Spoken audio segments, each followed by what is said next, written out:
કહ્યું છે કે સરળમાં સરળ મંત્ર એક જ છે અને એ રામ છે સાહેબ.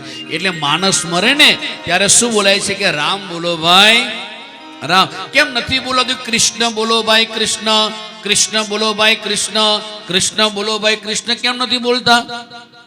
બાકી કૃષ્ણ ઠાકોરજી છે.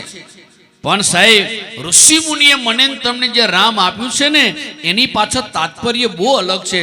કારણ કે જ્યારે કોઈ પણ પરિવારની અંદર વ્યક્તિ મરતો હોય, દેવ થઈ જાય, ત્યારે એ પરિવારની વેદનાઓ એ ભૂતકાળ વાગોડે ત્યારે એનું મગજ છે ને સાહેબ સ્થિર નથી રહેતું. અને કૃષ્ણ નામ બહુ હાર્ડ છે.